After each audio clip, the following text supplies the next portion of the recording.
sabe me explicar o movimento abolicionista? Sei sim, ó. Primeiro, o movimento abolicionista, ele se estruturou dentro de um diversificado caminho, já que no processo de independência, o Brasil ele não se comprometeu em libertar a população cativa, que continuou sendo a força braçal do país por algumas décadas. E dentro disso houve várias manifestações de resistência à escravidão, ocorridas principalmente nas senzalas.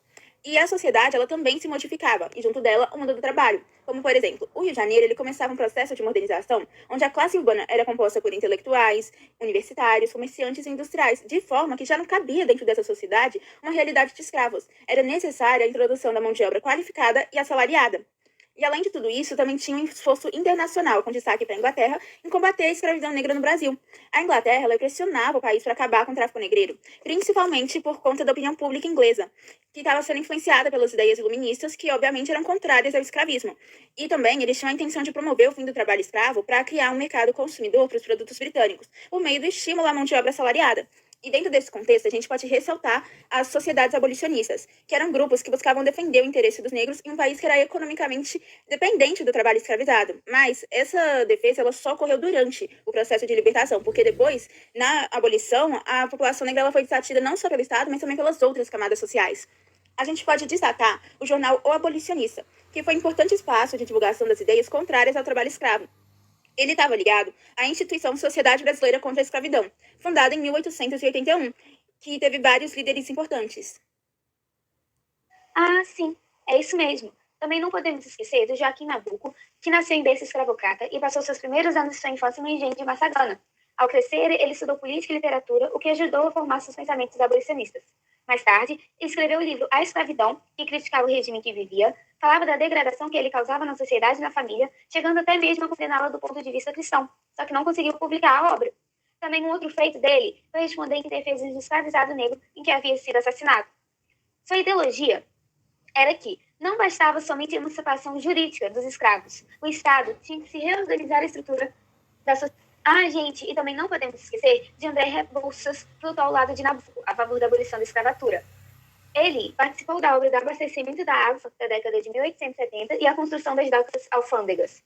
Também participou da Confederação Abolicionista, redigiu os estatutos da Associação Central Emancipadora e participou da Sociedade Central de Imigração. Ah, é mesmo, e teve aqueles caras, José do Patrocínio, que foi um jornalista prolífico e fundador de várias publicações, incluindo a Gazeta de Notícias e Cidade do Rio, onde denunciava as injustiças da escravidão e promovia a igualdade racial.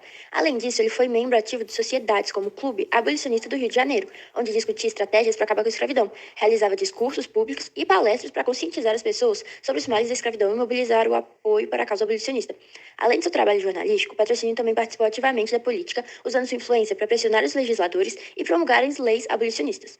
Ele ajudou a mobilizar o apoio popular para a causa abolicionista, participando de manifestações e eventos que promoviam a liberdade dos escravos. E teve aquele outro, João Clapp, que era um comerciante e jornalista, nascido na Inglaterra e foi naturalizado brasileiro. Ele fundou o jornal O Globo em 1865, que se tornou um veículo importante para promover a causa abolicionista e denunciar os abusos sofridos pelos escravos. Foi um membro ativo de diversas sociedades, incluindo o Clube Abolicionista do Rio de Janeiro, onde trabalhou para desenvolver estratégias de ação e conscientização.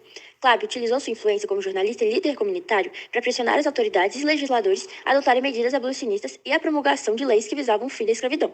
João Clapp foi uma figura-chave no movimento abolicionista, contribuindo significativamente para a conscientização pública e para os avanços das reformas que eventualmente levaram à abolição da escravidão do Brasil, em 1880.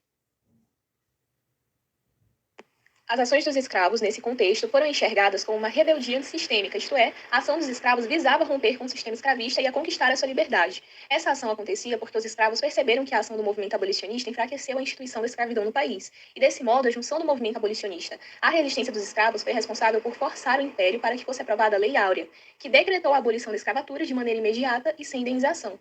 No entanto, o Estado não fez a reparação histórica com as vítimas, tendo em vista o enraizamento do racismo na sociedade brasileira, de modo que as consequências desse período podem ser vistas até hoje.